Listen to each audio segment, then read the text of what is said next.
Brent, we are officially live. Hey guys, what's going on? James here. I'm joined today by Brent of the PewterCast. You can go check out the PewterCast's YouTube channel and the PewterCast's podcast. All links to that will be down in the description below, as well as their Twitter handle. Brent, how are you doing today? I'm doing great, man. I am super excited. I love getting to talk to you, James. I really do. Of course, you just gave me some audio tips, and we are currently waiting on Ren, but that won't derail any of the questions that I'm going to be asking you right off the bat. So, in today's live stream, we're going to be previewing the Buccaneers Week 8 matchup versus the Cincinnati Bengals. So, first off, Brent, the first thing I want to ask you is, what are your initial thoughts coming here from the win versus the Cleveland Browns? In what way? I'm not sure. Like, are you feeling confident going into this game, or are you feeling more like, oh, going into this game? You know, I'm kind of feeling, I think, like I do before just about every game. You know, I go into every game knowing that we can win every single game, and oh, by the way, we could possibly lose every single game. Right. You know what I mean? Yeah. So, it's, you know, Mark Duffner's defense, you know, that was previewed or debuted, I guess, this past week. There were parts of it that I really liked. There were parts of it I didn't. But as I said on our show earlier this week, I need more proof before I can pass judgment. Like, I'm not ready to go, yeah, the defense is back, baby. I'm not there yet, you know? I liked a lot of what I saw in the Cleveland Browns. I need to see it against other teams. And quite frankly, I need to see it against better teams. And the Cleveland Browns, a lot of people sleep on them, but I mean, they've got a pretty good defensive line. And they've got, so, you know, it's you know, the Browns team, I think, is better than what their record would show. I think they're better than what their history has been this year. But I still need to see, I need to see these guys against something stronger. I need to see a little bit more consistency out of them. So I'm excited for the game. I'm up for the game. And, you know, I have no reason to believe that the Buccaneers can't win this game or shouldn't win this game or won't win this game. So 4-3, man, I'm looking forward to it. Let's get it. I know. I completely agree. You know, there's always so many mixed emotions before going into every game. You know, it's like, oh, I'm excited, but at the same time, it's like, oh, but I'm also like deathly worried in a certain way, you know. That was the first thing I wanted to ask you about, Brent, was Mark Duffner's defense. You just made a comment on it and talking about his debut versus the Cleveland Browns. And I wanted to ask you, what did you like about it and what did you not like? Talking more about the specifics of it.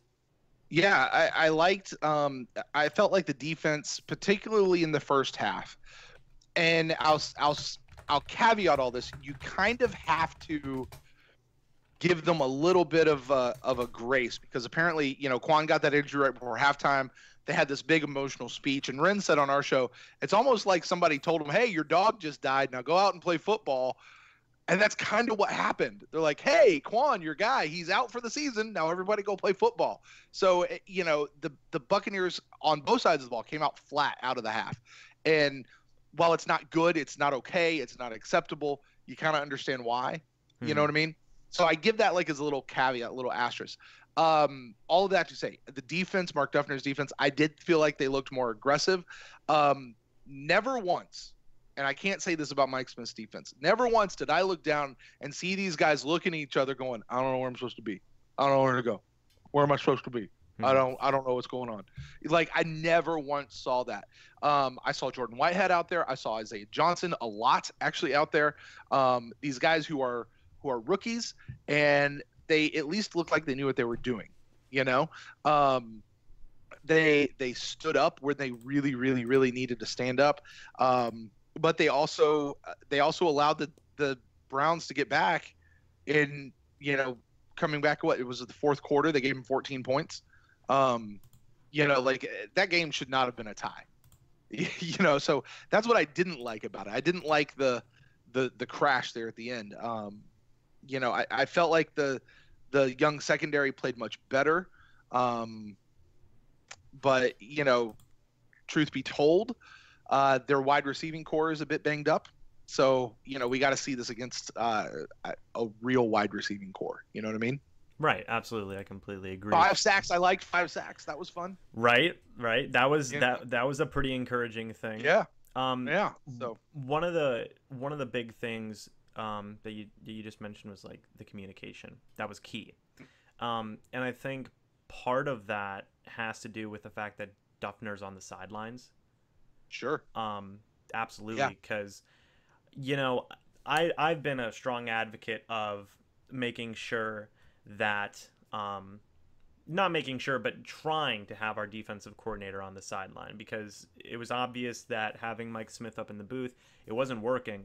And there was still this this big hole in lack of communication. So I thought it was a very encouraging thing to see that as soon as the defensive coordinator gets down to the sideline, there's potentially way better communication there because not only can he explain things better on the sideline, you know, if something goes wrong, the defense can come to the sideline and Mark Duffner is there to say what went wrong, you know, rather than having Mike Smith get on the headset and say, hey, Brenson Buckner, hey, Mark Duffner, hey, the defensive back coaches, explain to them what went wrong, you know, and that can get construed sometimes.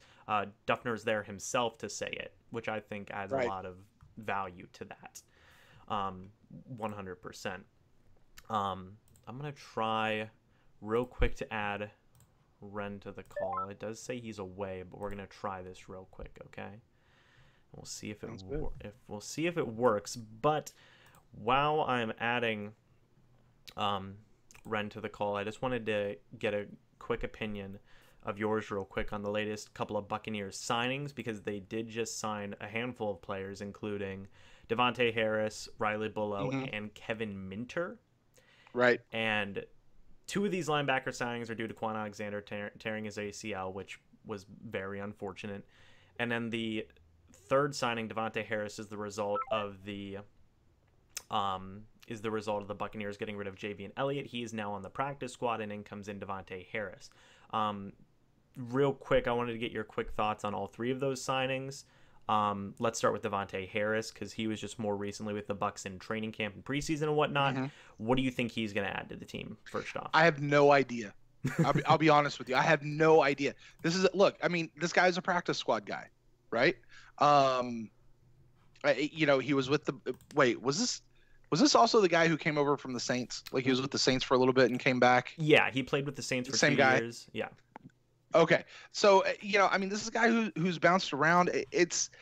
He's gonna listen. If anything, he's gonna add a little bit of depth. You know, you've got some open spots. He's gonna add some depth. But outside of that, I don't anticipate him showing up huge on the stat sheet. You know what I mean? Like, you know, he might eat up a couple of blocks. He might do. I just don't see much. I really don't. Because I think even when we brought him in for that Saints game, I don't know that he was active for that game. I don't think. Right. Like it was really one of those like, hey, we're gonna bring you in, tell us what you know about the Saints, and then like we let him go. Right. I think this is one of those moves where it's just a situation of, you know, we'll play you,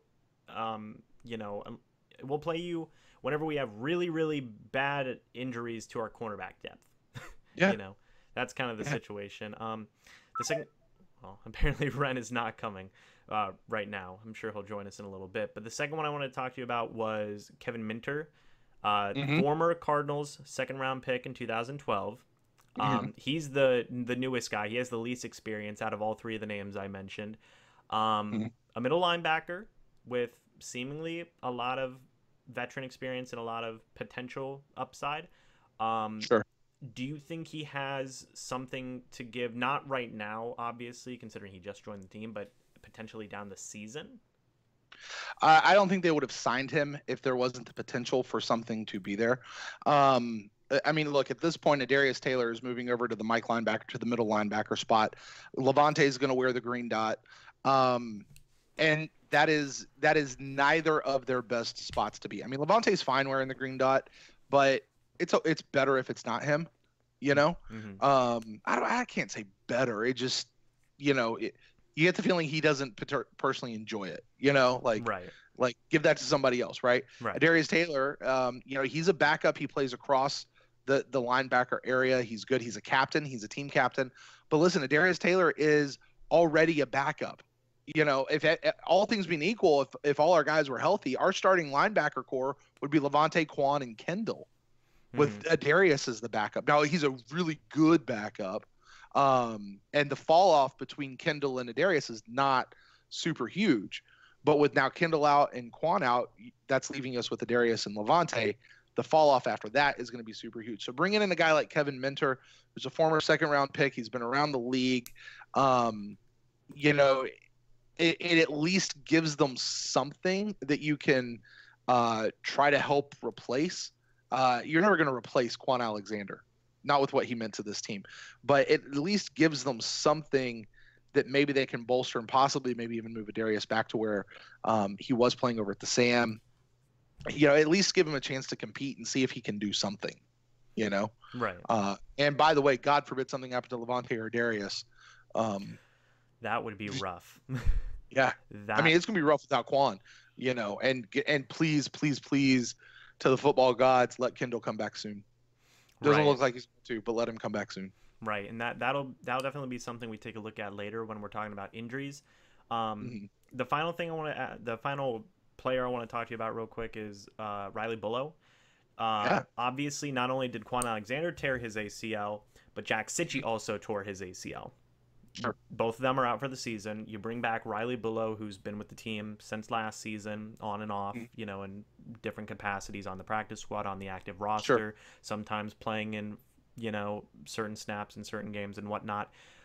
Do you think he has the ability to contribute right away, not just on special teams, but potentially rotate him in as a starting middle linebacker or even potentially at the left outside linebacker position? Given now that they not only re-signed Riley Bullough, but they also recently just re-signed Devontae Bond a week or two ago. Yeah, I think our starting linebackers are going to be Adarius, Levante, and Devontae Bond. I think that's who we can expect to see them trot out there. Devontae, obviously, he's been with the team for a bunch of years. He knows the system. He's been around. He's back from his plantar fasciitis injury / condition, whatever that really is. He'll be the guy who trots out there. Now, listen, don't forget, Riley Bullough came to us last year, undrafted free agent. Everybody fell in love with him because of Hard Knocks. If it wasn't for Hard Knocks, nobody would really know who this guy is, right? Right.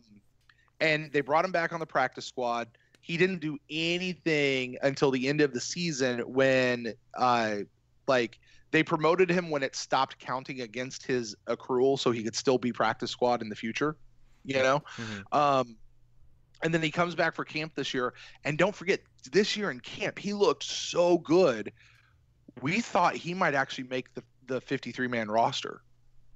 Because he was looking good, right? And it was kind of between him and Jack Sitchy. And, you know, I think Jack Sitchy really got the nod because of a potential upside, because of his draft status, which is, you know, a 6th-round pick. He's a draft pick over an undrafted free agent. You know, all things being equal, I think that gives you a little bit of a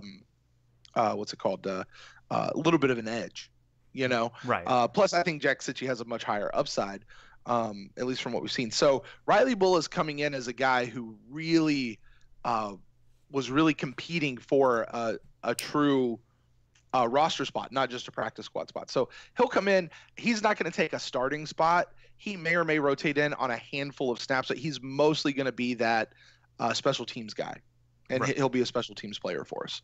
Right. I completely agree, especially considering it's like what you said, guys who were draft picks versus guys who were undrafted and whatnot. Draft picks are going to win, you know, 9 out of 10 times for the most part, you know, especially if it's only been a couple of years since they've been drafted. Sure. Now, don't forget, okay, football culture. And I referenced this briefly on our show earlier this week. Football culture is this. You're going to give the guy with the most seniority or the guy who's been playing the best, they're going to get the nod, you know, to be your starting guy. You don't just stick people out there in the middle of a game and as an experiment and see what they can do and just give them a shot. They're shots in practice. Now, if a player goes out in practice and they outperform whoever's starting, that person can take the starting spot. All right. And I think this is a lot of what we're seeing over at the right guard position, where we have that weird rotating thing, and we've had for a couple of years. You know, I think it's why we're not seeing Alex Kappa get in. But to bring it back here, I want to just be really clear about this. Riley Bullough could come in. I don't think he's going to. Could come in, and if he is lights out, if he's really good, he could take a spot. It's very potential. He could take a spot. Right. I completely agree. Hi, Ren. Welcome. Hello. I'm What up, so buddy? sorry. It's Yeah. okay. It's All okay. right. Life happens. That's my bad. I was short notice. It's okay. I've Yeah, it was a bit short notice for me, at it was least. well, no, it was Uh, short. It uh, was short notice for everybody. Anyway, it was yeah, everybody. yeah, That's my bad. I'm trying to. that's all right. I'm like waiting for a Google Link hangout, and you're like, just join the Skype call, and then I go on YouTube, and it's already started. I'm go, okay, I guess I won't go on. And then I'm watching it, and you're like, I'm gonna try to get Ren in here. I'm like, okay, well, I guess I better go get on then. Right, right. So, so, so here I am. Hello, everyone. Hello. Nice to see you. I still have plenty of questions, so don't worry, Ren. You're gonna get your fill of talking. Okay, and if you listen to the last Pewter Nation podcast, I'm a bit touchy about my airtime. Oh, okay. Well, I'll do my best to get you involved. Um, so anyway, as we just finished talking about Riley Bullough and all the free agent signings. Ren, I believe you were listening. Do you have anything to add to what Brent was saying about the signings of Riley Bullough, Kevin Minter, and Devontae Harris? No, I think Brett, covered it really well. Okay, there you go. Thank you, sir. Got to Thank you. appreciate that. Got to appreciate that. So we're gonna move on to the next thing that I was alluding to earlier on, and that was injuries. Okay, the Buccaneers are injured, not very badly in a way. Okay, I'm gonna go ahead and give you a little bit of the rundown. Okay, of what has happened since this past game versus the Cleveland Browns. Quan Alexander tore his ACL. Jack Sitchie tore his ACL. Gerald McCoy is still dealing with a groin injury. Vinny Curry is still dealing with an ankle injury. Kendall Beckwith is still dealing with an ankle injury that he had in the offseason. Peyton Barber now has an ankle injury. DeMar Dodson now has a knee and shoulder injury. So the question I have for both of you, and Brent, we're going to start with you, and then we'll transition to Ren, is Barber and Dodson are more likelier than not going to play. Sure. But without Gerald McCoy, Vinny Curry, and Quan Alexander, three guys who are supposed to be very high tier starters for this defense, who do you expect to see fill their roles in this upcoming game versus the Cincinnati Bengals? And Brent, we'll start with you. You're talking about McCoy and Curry right now, right? Right, talking about Yeah. McCoy and Curry. Yeah, I mean, it's going to be what we saw this past week. Golston, I think we'll see Golston. He'll be in there quite a bit. JPP will be out there, obviously. Noah Spence. He will be active. I can't say that he'll actually fill in, at least not significantly, but he'll be active. And I mean, it'll be the rest of the D-line stepping up. Bo Allen, Vita Vea will get more time than normal, but it'll be what we saw against the Browns. Okay. And Ren, what about you?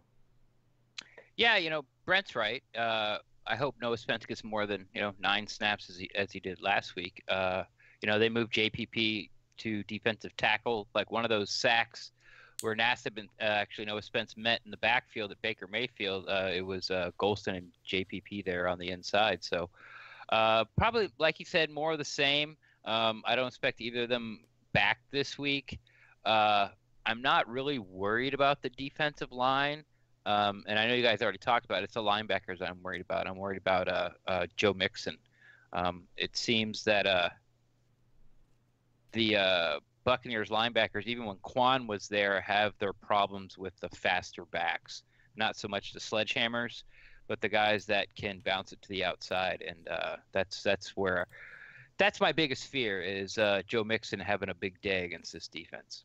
Right. I completely understand that, Ren. Let me tell you, especially how we just lost our starting middle linebacker, who is one of the better young up-and-coming middle linebackers in this league, and you lose one of your top backups in Jack Sitchie, who was proving to have a lot of upside and a lot of versatility. I think might make things a little bit rough, especially considering Joe Mixon's receiving ability. And speaking of his receiving ability in the Bengals offense, the Bengals are a pretty complete team, guys. Okay, right now they're 4-3. They have wins over teams such as the Miami Dolphins, the Atlanta Falcons, among a couple other teams, and they have a pretty potent offense. For some unknown reason, Andy Dalton decided this year he was actually going to start playing some pretty good football, and he has a lot of weapons to do that with. Obviously, Tyler Eifert isn't there. He's still dealing with injuries, as he does, but you still have receiving weapons of A.J. Green, Tyler Boyd. Giovanni Bernard might not be there, but you still have the running back threat of Joe Mixon. So there's a lot to be worried about. And the question that I have for both of you and Ren, we're going to start with you, is taking a look at this Bengals offense. What is the biggest threat that you could name for this Bengals offense minus AJ Green? Because I know AJ Green's a big one. It's the Red Rocket. It's Andy Dalton. Do we see Andy Dalton as the Andy Dalton we know, which is, he's kind of like Ryan Fitzpatrick. If you want to compare him to a Buccaneer, he's streaky. He started off the year hot. Bengals fans were starting to think, hey, maybe, Andy Dalton has finally taken this next step where he doesn't one game, he's a top tier 1 quarterback, and then the next game he's a tier 3, and then tier 3 again, then back to 1. The Falcons game, he took a step back and looked like a tier 3. So I think, even though I talked about Joe Mixon, if Andy Dalton plays like he did the first quarter of the season, then we're gonna have one of these high flying shootouts on our hands. If he's not, it's gonna be closer to what you saw to the Browns game as far as score wise. Right. And Brent, what about you? What would you say is the biggest offensive threat here for this Cincinnati Bengals team? I tell you, I say all the time on our show, I follow the Buccaneers, and I don't really follow the other teams. So I wish I could answer that question, but I don't know, because I just don't follow the Bengals. Who they? I don't know. I know our guys. Here's what I can say if we're talking about those guys. I certainly liked the way that our secondary played a little bit better, I thought, this past week against the Browns. Now I want to see them against a better team. I think this is probably going to be a better test of Mark Duffner's new defense than the Browns were. Browns were a pretty beat up team, especially at the wide receiver position, from what our friend Luscious Joe told us. So, it'll certainly be interesting to see, I think, what happens on our side. And that's more what I'm interested in. What's going to happen on our guys? Our Carlton Davis is, and Brent Grimes. How's he going to perform? MJ Stewart, those guys. We'll see if they're capable of keeping up with them. Right. I completely agree. For me, I think the injury to John Ross is a pretty big deal, considering how the Buccaneers have had problems with speedier type guys in the past, especially those smaller kind of wide receivers who have that very deep threat speed ability. So the fact that John Ross isn't probably going to be playing this game is huge. To me, one of the more, I guess you could say, sneakier threats is Bengals' second wide receiver, Tyler Boyd, who so far has been having a very overachieving year, all things considered, with his expectations. He's looked not as good as AJ Green, but probably about 3/4 as good as AJ Green, and that's pretty impressive, in my opinion. This Bengals offense reminds me a lot of, not a whole lot, but at times when it's at its peak, it looks kind of like an Atlanta Falcons or a top even 10 offense in this league. So I think you can't even take out, number 2 receiving options on this Bengals team. I think a lot of them are going to be threats. So I think Tyler Boyd could have a sneaky good game, but it's going to be very interesting, like what you just said, Brent, is seeing how the cornerbacks match up to these Bengals wide receivers.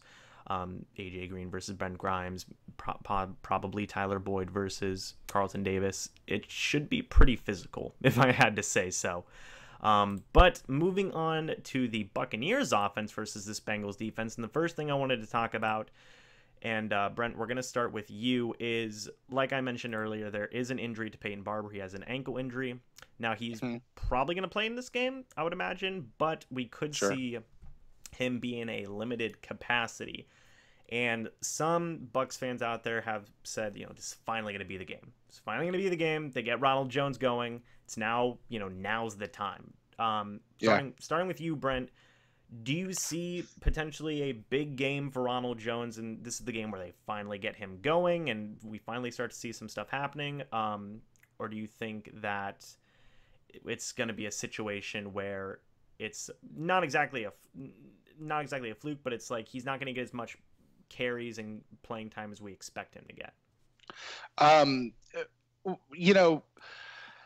Uh, it could go either way. I will tell you, I like what I have seen out of Ronald Jones. Each week that he's been active, I think he's been getting better. He's been getting sharper. He's had more of an impact each and every single week. That he's been he's been getting. He's been on the team. However, with Peyton, I mean, whether he's in or not, we talk about the injury report after tomorrow when the final one comes out and we see what's actually going on with these guys. I suspect Peyton Barber will probably play. And, if Peyton Barber plays, I don't know that I would expect him to carry his normal load. If Peyton Barber is going to play, I think he's going to play his normal load. So that being said, I don't know that Ronald Jones is necessarily going to have this big breakout game unless on the snaps when he gets in, he just tears it up. You know what I mean? Right. So I don't see the big game coming unless Peyton Barber is out. And I don't know that that's going to happen. Yeah, I understand. Ren, what about you? What do you think? I've been talking about that this is the week the Bucs offense is going to feed the running back, whoever it is, the ball for like 3 years. You look at the other team's defense, and I think the Bengals are like 28th. They're giving up 5 yards a carry on average. And then you say, okay, here we go. They're going to feed Peyton Barber the ball, or they're going to feed Doug Martin the ball, or they're going to feed whoever the ball, and it never happens. You talked about a diminished role for Peyton Barber. How can it get more? Like, what you got to go from 15 carries and drop it down to 10? Like, but for all those people who are thinking that, and I'm pretty sure the talk started because of Wednesday when Peyton Barber was out. Now he's back to limited. I fully expect to him be fully, I used fully twice, participant in tomorrow's practice, which will be Friday's practice. So I think he goes, and I think we go as normal. Now I think the Bucs are going to get in there and want to run the ball. Like, that's going to be the game plan. But man, Tom Munkin just said run the ball. Like, just accept it. Like, that's it. We're a pass first offense. Dirk could have said it today in the press conference, and I'm okay with it. We're first in the league in passing offense. We're like 7th in the league in points per game. This is something we've never seen from a Buccaneers offense or a Buccaneers team. As the offense leading the way. So, just sit back and enjoy it. And if you're going to get upset about how many touches Barber gets or Jones gets, then you're going to be upset because this team's going to throw the ball because Mike Evans is uncoverable and Deshaun Jackson is uncoverable.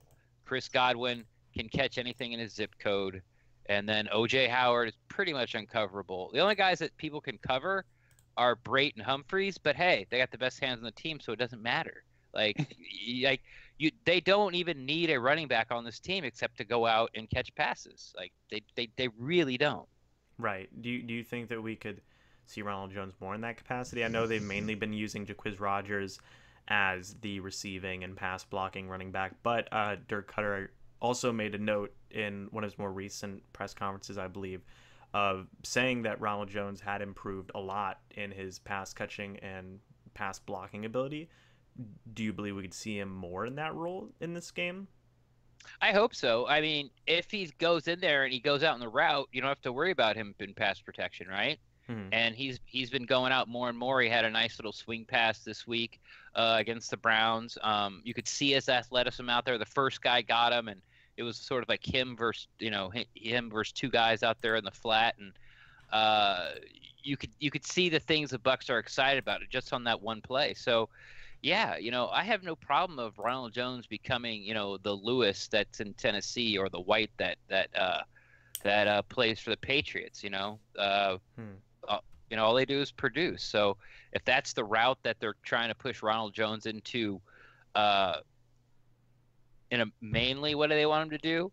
But I think Ronald Jones is a better runner than both of those guys combined. So, he's getting there. I know it's a lot slower than most Bucs fans wanted or anticipated, and I'm with you.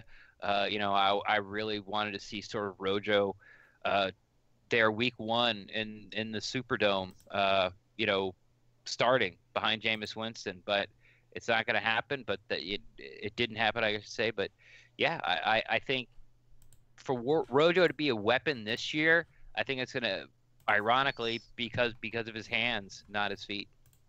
Right. Okay. Cool. Right on, man. I like it. I dig it. I like what you guys both said is the matter of, you know, in the end, it might not even really matter. It's like, oh, Peyton Barber might be limited. Well, okay, well, it's not like we're a running offense anyway, so who cares? I think, well, it should be interesting to see who gets the most pass catching work and how it is. You know, maybe we see certain screens with Ronald Jones, because I don't believe we've seen many running back screens this year, if at all. So I'm interested to see how Ronald Jones has improved, but like what you guys were saying, I don't know if we're going to be seeing him as much as a pure runner. But moving on to the Bengals defense now, and Ren, we're going to start with you. So let's see, there you go. I'm getting you into it. I'm fine. Just shouldn't have said anything at the beginning. So anyway, so talking about this Bengals defense, okay, there's a lot of good names on this Bengals defense, okay? Right. Players like William Jackson, Dre Kirkpatrick, rookie Jesse Bates, defensive lineman Carl Lawson, Jordan Wilkins, and Geno Atkins, among many more. How do you guys think the Bucs offense matches up against them in terms of overall size, speed, and ability? And what do you guys expect from this offense in this game against the Bengals? And Ren, we'll start with you. I don't have the Madden numbers, so I can't put up speed, agility, strength against I guess one-on-one. I'm trying to say, but besides the Chicago game, which you could throw in the caveat that we're so far down anyway, all the Bears did was really play at the first down marker and just kept everything in front of them. Besides that Chicago game, the Bucs have only stopped themselves. We have that type of offense. We have a Saints type of offense. We have a Falcons type of offense. Name a Chiefs type of offense. These people that are running up and down the field and scoring all these points, I don't think there's anybody that can stop us for 4 quarters. The Browns game was a hair from being a blowout if Jameis Winston just put a little air into that ball to O.J. Howard. There was no safety back there. That was a walk-in touchdown, and now we're up 3 touchdowns, going into halftime instead of just 2. So it's like I said, they have some nice players. Also, they still got 10 guys in the injury report, and Kirkpatrick's one of them, and Perfect, their headhunters, one of them. They got some of their big name starters. A cornerback is on that list, and so we'll have to see Friday if they're out or how questionable they are and things like that to sort of put an exclamation point on it. But then you go back and you think, well, okay, even if they do play, the Bengals defense isn't that good. And Jameis Winston and the play calling and the players he has around him, the Buccaneers offense is good enough to make anybody look bad. And if you're not a good defense, I think you're just going to see what they do. They're going to go up and down the field, and the only way they're going to stop themselves is with costly penalties in the red zone and turnovers. And if they don't do that, it could be 38-17. And Brent, what about you? Well, I'll go back to what I said earlier. I'm a Buccaneers fan. I don't follow other teams. But here's what I know. Here's what I know about our offense, and I'll echo exactly what Rin was just saying. Our offense, our guys, Mike Evans, Cam Braid, run down the whole list, can hang with anyone in the NFL. They should be able to put up 28 points easy every single game. I don't want to say easy. Nothing's easy in the NFL. They should be putting up 28 points, if not 35 points every game. So, I'm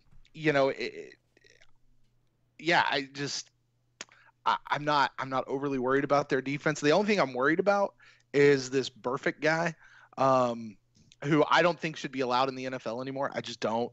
And people who disagree with me, I don't care. I don't think he should be allowed in the NFL, just given the way he plays. And I, for one, hope that he does not play, because, good Lord, I don't need somebody else getting injured. You know what I mean? Yeah. Injuries are a part of the game. You can't play scared, but I just don't like this guy. So, but our offense. I have I screw the other guys. I have confidence in our offense to be able to do it. Jameis is going to get these guys where they need to be most of the time, and in key places. And when he's not, or when something bad's happening, we watched it, right? We watched it. He was the leading rusher on the team this past week because he's putting the team on his back. And when things are breaking down and he can't get the ball where it needs to go, he's taking it 10 yards down the field, a run, and getting the first down and starting over. So, my confidence is in our offense on this team. Right. I would completely agree. It's the strong suit. It's the strong suit of this team so far, starting from even week 1. This offense has just been very potent, all things considered. We have the receiving weapons. We have loads of receiving weapons. Even a handful of our second or third tier receiving options, like possibly Cameron Braid or Adam Humphries, they could be starters on other teams. And that I think is huge. So they have a lot of weapons. They have the ability to spread out the ball with Jameis Winston at the quarterback position. So yeah, it should. I really don't expect the offense to miss a beat or anything along those lines. The Bengals do have some names on there. Vontaze Burfict. I'd love if he didn't play. Like what you said, Brent. That guy definitely knows how to hurt people, especially quarterbacks. So if he doesn't play, that'd be huge. And I have a lot of confidence in this Bucs offense as well. The next thing I wanted to ask you guys about, and Brent, we'll start with you, is some Bucs fans have been criticizing Jameis Winston for a long time. Sure. All three of us know this. And it's starting to become more, it's starting to come more this season specifically because of Jameis's problem with turning the ball over. A lot of fans have been comparing the 2.5 games that Ryan Fitzpatrick has had this year to the 2.5 games that Jameis Winston has had this year. And obviously Jameis Winston has had a handful of more turnovers. Based on what we've seen so far in the limited capacity of Jameis, do you guys feel that turnovers could be a big problem for him moving forward with the rest of this season, even more specifically in this game versus the Bengals? No. And let me tell you why. Okay. Even if Jameis is good for 2 turnovers a game, regardless if they're his fault or not, right? Because every interception has its own story, blah, blah, blah, blah. It still goes on the stat sheet against him. Even if Jameis is good for 2 turnovers a game, he is good enough, and this offense is good enough to overcome those. All right? You can't get the high-flying offense that we have without that kind of stuff happening again. So even if it happens, I don't think it's a problem. Does that make sense? Right. And I'm not saying we should accept a bunch of turnovers. I'm not saying that it's that it's okay and we just kind of massage it away, but we can compensate for it. And yeah, like anyone else, I'd like to see Jameis not turn the ball over. But look, here's what it seems like to me. Like Bucs fans want Jameis Winston to go out there, throw for 160 QBR rating every single week with at least 4 touchdowns for 400 yards while running the ball 33 times a game and never commit a turnover. And that's and if he gets anything less than that, then he's crap and he needs to be kicked off this team. That's what it seems like to me. And I'm tired of it. Ren, what about you? I agree with what Brent said. I think Jameis Winston's offense is good enough to overcome Jameis's mistakes. Now, here's something that people haven't talked about. At least I haven't heard it anywhere. And I was thinking about this, and I was probably going to break it out on tomorrow's pod, the PewterCast, which will be hitting iTunes on Saturday, everybody. This is the same thing that Jameis Winston does every year. Remember, Jameis starts the season off, and he's a little careless with the ball, and everyone goes, turnovers. Then he has this stretch where he doesn't turn the ball over.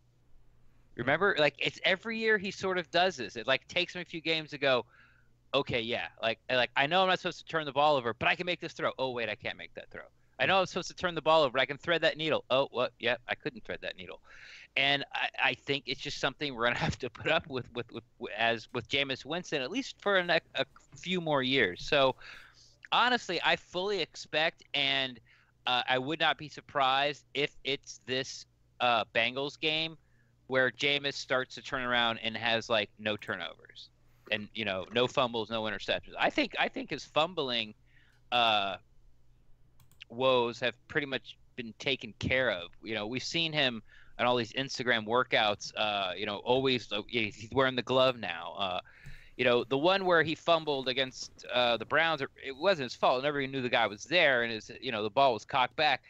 All the ones we were worried about is when he's getting strip sacked or there's three guys around him and he tries to hold the ball over his head with one hand and it's not like all those things in the pocket. You're just too loose with the ball in the pocket. I think those things are gone. The last thing he has is interceptions as far as turning the ball over. And I've been on record, saying that his interceptions have gone down year after year after year. Now, these past 2 years, he's missed some games. So that sort of goes in the equation. Then you got to start looking at, how many interceptions per attempt, how many attempts do you have, and that type of thing. But I fully expect for Jameis's interceptions to go down. They just have to. It is really hard as an NFL quarterback to throw 2 interceptions a game.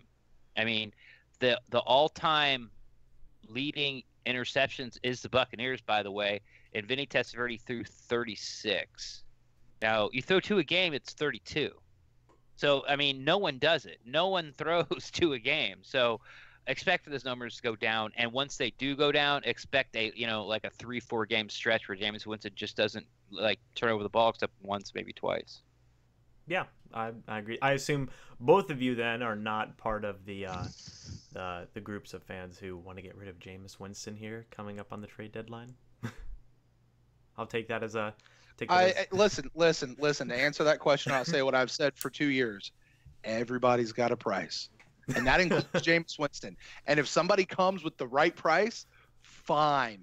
But it's gonna be stupid, and nobody's gonna offer it to us. So no, I'm not for getting rid of Jameis.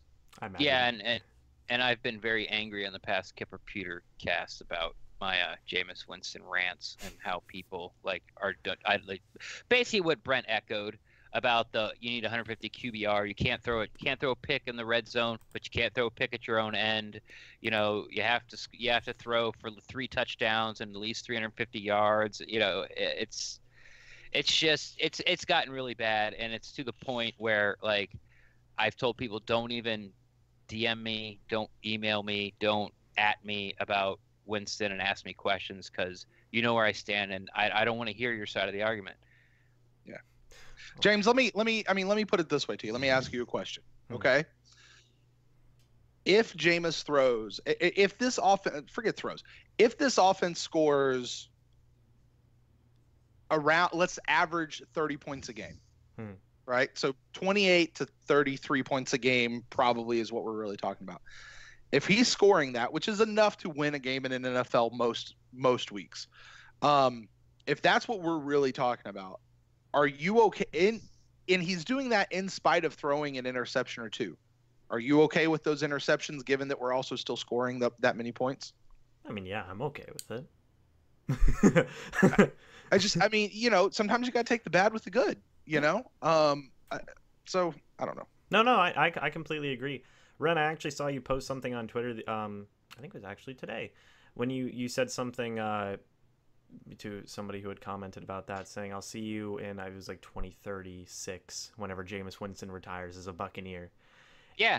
And I was he was like, I can't, I'm out. I'm like, okay, bye. Yeah, and I sat there, I was like, yeah, it's gonna happen, maybe he won't retire as a Buck, but they're not gonna make a move that will get rid of Jameis. Jameis is the franchise guy, and yes, he does have turnovers, but a lot of quarterbacks have turnovers.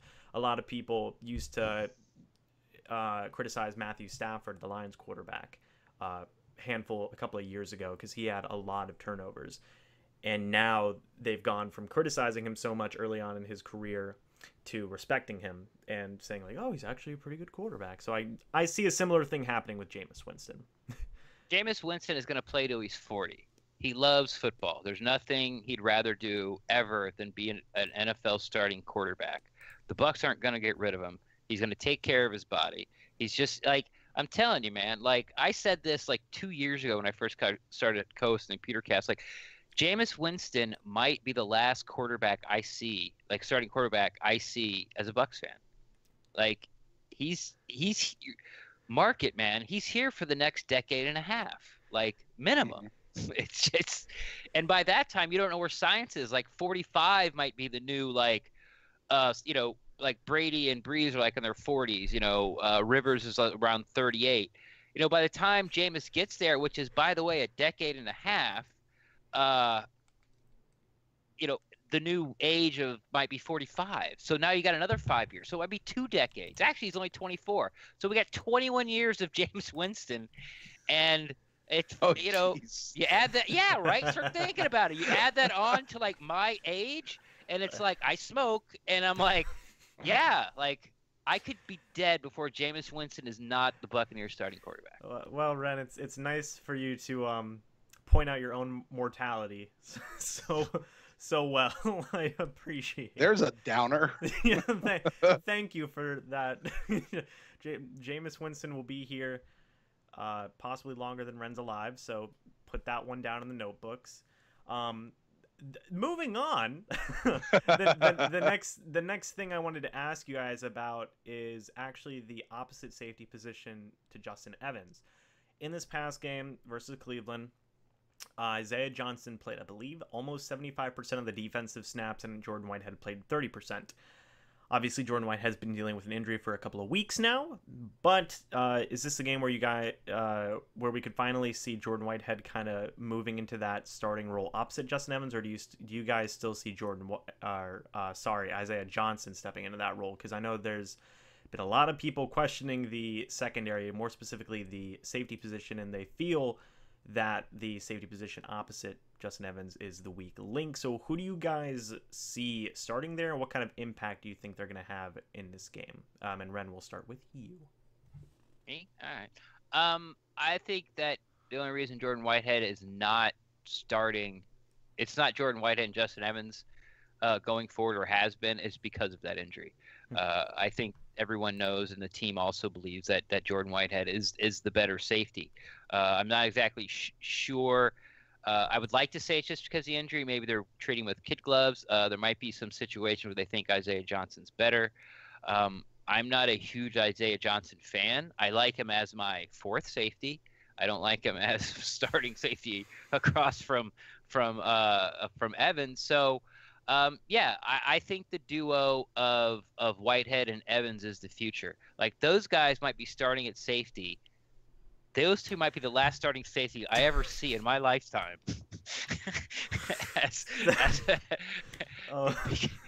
Sorry. But they're the future.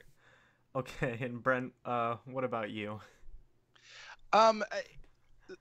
So I always like seeing our draft picks do well, and get into the mix. So I would like to see Jordan Whitehead get out there. I will tell you, from this past game, I noticed Isaiah Johnson more than I noticed Jordan Whitehead. But that's just the ones that I happen to notice. Now, to be fair, I don't know if you know that idea of the reticular activator. Like, when you suddenly start being made aware of something, it tends to jump out at you more. Earlier that morning, I had met and had a pretty cool conversation with Isaiah Johnson's cousins at the hotel that I was staying in when I was there. So that might have been part of the reason why I kind of noticed him a little bit more. But, so I would prefer to see Jordan Whitehead. I don't know who's going to stand out or who's going to jump out in this particular game. We'll see. But I'm kind of with Ren. I'd like to see it be Whitehead. Given my preference, I can't even say preferences. I don't know that I care that much. Whoever's going to play better, that's what I want. Yeah. Yeah. Whoever's going to get it. I mean, if it's Johnson or Isaiah Johnson, great. Let's play Isaiah Johnson. If it's Jordan Whitehead, which I happen to think it'll probably be, at least in the long run, then I hope it's him. Let's just get that secondary solved and going. I completely agree. And speaking of getting the secondary resolved and solved and whatnot, one way of doing that is by making a trade. And fun fact, the trade deadline is approaching, guys. And this is going to be a multiple-part question. So, Brent, we're going to start with you. There's been a lot of names that have been rumored to be on the trade block. We just saw Eli Apple go from the go from the New York Giants to New Orleans Saints. Which, by the way, I feel that wasn't a very good deal for the Saints. But, hey, it is what it is. And then you have teams like the New York Giants saying, oh, we're going to have a fire sale. And then you have teams like the Oakland Raiders, where John Gruden has seemingly lost his mind and trading away everybody. do you see the Buccaneers making a deal? Starting with you, Brent. No, I don't. I don't think that there's anyone out there that the Buccaneers are really going to be seeking for a price that the Buccaneers are going to be willing to pay. If that makes sense. You know what I mean? Right. Like, there might be people they could go out and trade for, but it's not really guys that we would want. The guys that we would really want are going to be too expensive for what Jason Light and the crew are really willing to pay for. And to be quite honest, me too. So yeah, I don't see a trade happening. Okay. Ren, what about you? I wouldn't be surprised. I do follow, Brent's logic on this. The guys, let me say this: if there is a trade, it's not going to be someone the fans had heard of or had heard about. This guy wants out of Arizona. Those type of trades cost too much. I'm talking about Patrick Peterson. Who could you be alluding to? Yeah, so those, like, Jason Light's not going to give up that much draft capital to get a guy, especially, well, maybe the cornerback, but he just likes his draft picks too much, and he believes that's not how you build a team. That's how you fill out a team. And that's just too high of a price to pay. So it might be like a right guard they like somewhere that's sitting on the bench, behind a really all-pro, Pro Bowl right guard on the Cowboys. They might like some guy there, or somebody, or maybe the right guard for the Raiders, because like you said, they're just getting rid of everybody. I do not want any offensive linemen from the New York Giants. So I wouldn't be surprised, but probably not. But I will say I do like even 5 years ago, the trade deadline in the NFL was non-existent. Like, don't even, like, once the season started, no trades were ever made. And it seems this new breed of GMs, these guys sort of get it, where it's like, yeah, you build through the draft, and yeah, free agency sort of fills out your team. But if you're just like, you're one guy away, or this guy can really help us, and if you kind of do the math in your head, is Amari Cooper better than anyone we were going to get in the first round coming up? And if the answer is yes, then do the deal. I don't think Amari Cooper was worth it, but the Cowboys did. And the Cowboys, do everything they can to win every single year. And so I just like this new breed of GM that are making all these trades, near the deadline. There you go. The second part of this question is this. And so obviously, while we all assume a deal might not happen, there's always calls being made, not only from teams calling the Tampa Bay Buccaneers about certain players, but the Buccaneers potentially making calls to other teams. Maybe they make a call to the Steelers about Le'Veon Bell, or maybe they make a call to the Cardinals for Patrick Peterson, just doing their due diligence and saying, hey, what do you want? For teams calling the Tampa Bay Buccaneers, what players would you assume that these teams are calling for? And then vice versa, who do you think the Buccaneers would be making calls to, and for what players? Because I know a lot of Bucs fans around trade deadline time, they get really excited about that kind of stuff. And Brent, we're going to start with you. So first part of this question. What?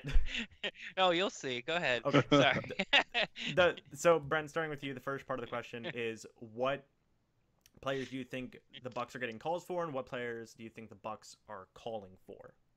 Right. So I'm a fan of the Buccaneers. I follow the Buccaneers. Come on. I can't answer the second part of the question. Answer the first part. Okay, no, I'm just. No, okay. I mean, it's kind of the obvious guys, right? I think people are calling, asking about Deshaun. People obviously seem to think there's this big issue between Jameis and Deshaun, and things aren't happening there. Plus, we've got a crap ton of receivers, so why not? I actually think people are probably also calling for people like Chris Godwin.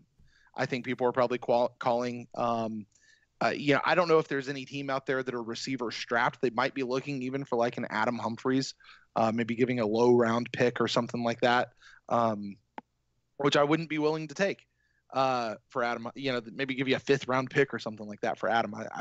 I I think that's too low for what he's brought to this team. I don't think anybody's calling for Gerald McCoy or anyone like that. Yeah, it's really going to be that. Maybe a Cam Brate. People might be calling asking about him because OJ Howard's not on the block, and he won't be. Cam Brate potentially. I could see teams making that kind of an inquiry. Outside of that, I mean, nobody's calling about Mike Evans. That's just a stupid question. So Deshaun, Chris Godwin, Adam Humphries, Cam Brate. I think that'd be that'd be the person people are calling for. As far as people who the Buccaneers are calling, I don't mean to sound like that broken record. And yes, I was kind of joking, but not all at the same time. I have no clue who they'd be calling for. I really don't. I mean, across the league, like position wise, I can maybe give you that. Probably looking at a cornerback, maybe more veteran cornerback. If we can find a good linebacker, maybe a more veteran kind of a guy, somebody who's got some tread left on the tires, you might look at that. Defensive line, possibly. I'd love to really see them, if they can upgrade that right guard position, I'd be all for that. I doubt that we're going to see a running back. The Buccaneers, they really like Peyton Barber, and they invested a 2nd-round pick in Ronald Jones. So I don't anticipate seeing a big Le'Veon Bell or Shady McCoy or anything like that getting traded for. So, yeah, I think that's. There you go. Ren, on to you. So same question is, what players do you think the Buccaneers are getting calls for? And then what teams, positions, players, however you want to answer that part, is who do you think the Buccaneers are making calls for? I think the one that possibly, I'm talking about Buccaneers here, that Jason Light is listening to is probably Deshaun Jackson. And it's nothing Deshaun Jackson has done. It's not that I don't want Deshaun Jackson on this team, but if you can get a 1st-round pick for Deshaun Jackson, I know he's a little older, but if you can get a 1st-round pick for a team that desperately needs a receiver, like Brent said, I'm not really sure that anybody out there needs one that bad, that just cannot connect with Jameis Winston. It's not Deshaun Jackson's fault. Like, Deshaun Jackson is about as big a factor on Sunday that Adam Humphries is in this offense. Now, if someone came to you and said, hey, we want Adam Humphries for a 1st-round pick, would you take it? Yeah, you would. Yeah. So, once again, it's nothing Deshaun Jackson's done. He might be the only guy I can think the Bucs would move. Along the offensive line, they're too thin. Cam Brate, maybe, but I don't think anyone's going to come after Cam Brate at a position that the NFL really doesn't value that high, that just got a brand new big 2nd contract. We're obviously not getting rid of OJ Howard. No one wants our running backs, and we're not going to get rid of any. And no one's coming for Quiz Rogers. Let's face it.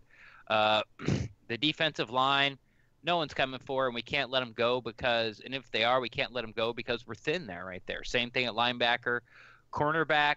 If VH3 was healthy, I can make you an argument with Grimes. If put him on a Super Bowl contender, let him, and even if you get like a 3rd round for him. Because now we've seen Carlton Davis for 5-6 games, then you had BH3, and then you could put Stewart in the slot, and off you go, and you got Ryan Smith as your backup, and you pick up a nice draft pick from a player that wasn't going to be signed with you anyway. Safeties are not letting anybody go; they're a little short there. So yeah, it's like really Deshaun Jackson, Cam Brate, or nobody, but really it's just Deshaun Jackson. I don't expect that move to be made at all because. I think he's more valuable to the Buccaneers, at least to their front office, than other front offices want to pay. And I agree with it too. Now, as far as going after players, Brett mentioned linebacker, but Beck will be back soon. An older linebacker with, still some tread. Well, we just signed Minter. So those two things, I think the linebacker situation is about to get fixed as best it can. Cornerback, you've seen it. Like, there's one, Patrick Peterson, who's now apparently staying, but it's like, hey, we want 2 first-round draft choices. It's not going to happen. Like, if you could play cornerback in the NFL at all, you're on somebody's team. Like, that's just the way it is. And then, so that brings us to what? Like, they're not going to go after running back. They're not going to get a receiver, no quarterback, no tight end. Defensive line eventually going to get fixed. You know, McCoy and Curry could both be back next week. Then you don't need the guy you traded for. So yeah, it's like it's right guard. That's the spot. And if they do it, and you know, I can pretty much guarantee you're not going to know who the hell the person is. So that's what I got for you, Bucs fans. Do you guys think that Noah Spence could possibly be a piece that has moved, considering how he's been inactive for so many games, and even when he is active, he's only playing 11 snaps, 11, 12 snaps a game? Ren, starting off with you. Yeah, I totally blanked on Noah Spence. A 3-4 defense could come calling for him, but I think his draft capital, which basically what I'm saying is what you could get back for him, I think it's worth keeping him because he's under a rookie deal. He's still got another year on it.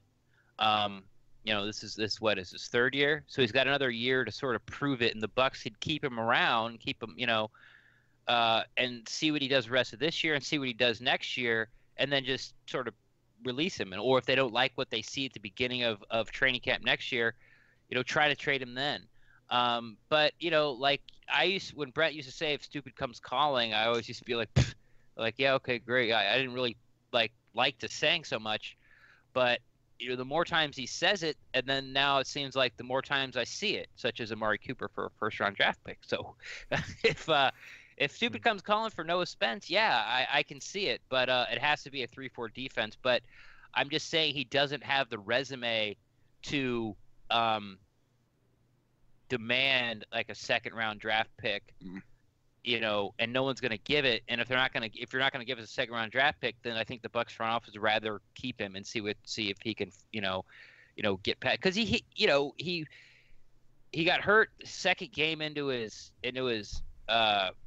rookie year, played all year with the brace, played one game, his second year, and was out that whole year, and now all of a sudden he can't hit the field. So really, you don't know what you have in him yet. It's just sort of in this Greek tragedy of errors, that injuries and things that have happened to Noah Spence so far. Now he's on the outside looking in and trying to get back in there. So I think the second round draft pick helps for him sticking around. So yeah, I don't think Noah Spence goes anywhere. It makes sense, but I think what the Bucs are asking, what other teams want to give, just won't match up. Brent, what about you? Yeah, I mean, I'm right there with Ren. Surprise, surprise, surprise. And James, not that I'm saying that you're asking this question. It's just I see this a lot out in Buccaneer fandom. Mm-hmm. A lot of times you'll hear people, "Oh, let's trade Noah Spence and try to get a second-round pick for him or a third-round pick, or let's trade Gerald McCoy and get this, or let's trade so-and-so and just get this." Look, there's a reason you're saying let's trade this person and see what we can get. And, okay, let's take Noah Spence, for example, right? Great rookie year. It seemed like played through a broken shoulder or whatever it was that he had with a harness. Still, what do you have? Like 6 sacks that year. And, just tore it up. And then he went off in the offseason and then he re-injured it because they didn't fix it the right time. And now they fixed it apparently the right time, better than God himself made it. And he's been unable to get back on the field. And listen, you and I can see that. Guess who else sees that? Every other GM in the league. Like it's not like it's a secret, right? Like the reason you want to trade him is because there's an issue there, right? Mm-hmm. Which everybody else sees as well. So, this is where I echo what Ren says. Like, what people are going to be willing to give us for Noah Spence, I don't think is worth us getting rid of Noah Spence, because we still don't really know what we have in a Noah Spence. So, he's just – I think people overvalue our guys. We're like, hey, let's try to sneak this guy away and pull one over on another team while we think we can. Let's go trade Gerald McCoy for a first round and a second round right now while people still like him a whole lot, so we can, dump that big contract that he has coming up next year. That's a good idea. We should do that. Yeah, sure. Let's do that. Let's call it John Gruden. He likes old guys. There you go. There you go. So, final part of this question here, guys, is I want you to put your GM caps on real quick for me. Ren, you already have a cap on, so stack one on top of yours. But I want you guys to play as the Buccaneers GM for a second. I want you to pick one important role player that is on the Buccaneers right now, be it starter or one of the high end role players that the Buccaneers have on the offensive or defensive side of the ball. And I want you to trade them away, and I want you to figure out what you'd be able to get for that type of player. So, Brent, we'll start with you. You're gonna throw something at me and make me think about it and give me no time. All right, let's talk big time role player that we might be looking to trade. Let's say Chris Godwin. Okay. Horrible because we're not going to get rid of him, but let's say Chris Godwin. The way Chris Godwin has been playing, let's hear. We drafted him. Was he a 4th rounder? Ren? I believe he was a Godwin. Yeah. Was third. Yeah. Third rounder a couple years ago. The way he's been playing, you probably you could at least get a 3rd rounder back for him, I would think, but you'd want more than that. So if I'm trading Godwin, I'm going to want at least a 3rd rounder, if not a 2nd rounder, and probably another good player, because I think Godwin's that good. Oh my goodness. But you'd be dumb to trade him. Yeah. Yeah, and you'd be dumb to trade him because guess what? Deshaun Jackson ain't going to be here very long. He might be here next year. He might not be. And the way it's going right now, if I'm Jason Light, here you go. If I'm Jason Light, at the end of this season, if I have to choose between Adam Humphries and Deshaun Jackson to re-sign and bring back to this team, I'm choosing Adam Humphries at this point right now. Oh my goodness, there you go. And Ren? And he's saying that, and it has nothing to do with talent or the record or how good they are. It's just purely the connection with Jameis Winston. How they fit on this team. Exactly. Right. Exactly. Yeah, right. Co-host high five. High five. What's the question again? No, I'm just kidding. You know, I think there's only 2 obvious choices, and unfortunately, I already talked about both of them. If I was a GM right now, I would look for a team that needs a cornerback, like somebody who, like maybe the Chiefs, like, you know, their defense isn't very good, and I would try to trade Brent Grimes, and I wouldn't take anything less than a 3rd or a 2. The only problem with that, with all the injuries we do have in the secondary, is you're kind of saying to the fan base that, hey, we're not going for it this year, you know. Yeah. Because letting go Brent Grimes for draft capital there's no one to really fill his shoes that can come close to Brent Grimes' play. I know people have been down on him, and he did have a terrible first game back against the Steelers, but I thought his game has stepped up, and he had his best game, especially, you know, versus the run this last game against the Browns. So I'm really excited to see Brent Grimes honestly next week in Cincinnati. But that would be the guy, because the people there's 3 positions in the NFL that are over, that you can get more than they're worth. One's a quarterback, the other one's an edge rusher, anybody that can put pressure on the passer, and then the 3rd one's cornerback, because you have to have 3 starters now, not just 2, and they all got to be good, because you know what, the other team has a tight end that can run just as fast as their slowest wide receiver, but he's faster than all your linebackers. There's 4 guys that are going out the route that can catch, possibly 5 with a running back, and you need 3 cornerbacks to do that. And now you've got not only that, and then you got a safety getting out of position, trying to pick up a tight end who he's not fast as, and then you got a linebacker or a running back. Like, you're going to be screwed somewhere. So cornerbacks are really overvalued because of their necessity. It's just, you know, the old saying, supply and demand. So that's what I would do if you're making me do it. As of right now, there was no one I would trade on the Tampa Bay Buccaneers except Deshaun Jackson, but I don't want to trade him. Right. Like you know, Deshaun Jackson makes the most sense. I get it, but I'm more of like hoping, you know, my feeling side of the brain is like, one day, like, Jameis has to connect with him a couple times with a couple deep balls, then I can trade him. Like, I just need that argument to go away before I can get rid of the guy. And that's just me being selfish. Well, that's okay, man. It's okay to be selfish. But, guys, we've been going for over an hour now. Brent, Ren, I want to thank you guys for being on this live stream. You know, we've talked about a lot today. We've previewed the Cincinnati Bengals. We talked about the trade deadline and all the things that come with that. For everybody who's watching right now, the 36 to 40 people who have been watching this whole time, you guys can go check out the PewterCast. Not only on YouTube, but also on Lisbon, or Libsyn. I'm not sure how. Libsyn. Yeah. Libsyn. There we go. Both the links to those websites are going to be down in the top of the description of this video. You can also go check out their Twitter handles. Those will also be down there as well. Brent, starting with you, Ren. Do you have any final words before we head out of here?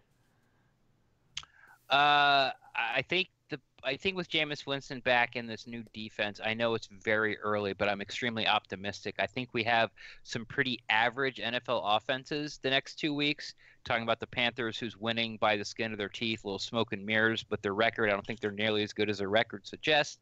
And then, of course, the Bengals, who are hot and cold, and hopefully they're cold. But the bright side is, even if the offense is hot, we can still win the game like we did in week 1. You know, I think the offense is that good. We're not going to be out of any of these games if the defense can just resemble a professional NFL defense. So hopes are high, and I'm somewhere soon the Bucs are going to go on like a 3-4 game win streak.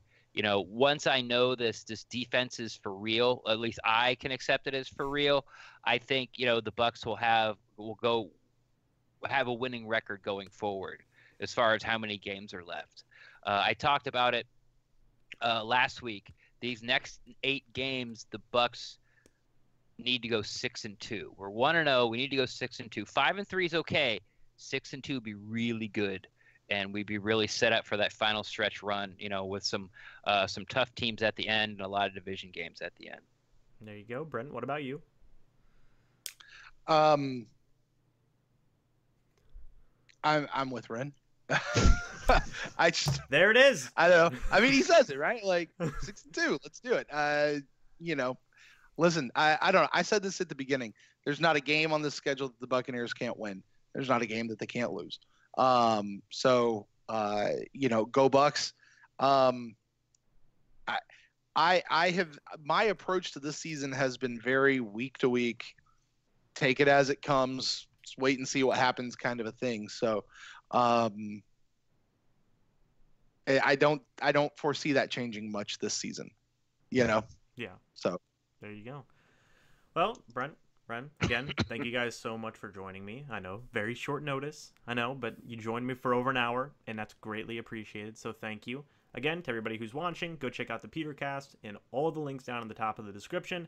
And thank you all so much for watching. And as always, we will see you in the next video or the next live stream. But until then, and as always, goodbye for now, and go Bucs. Go Bucs.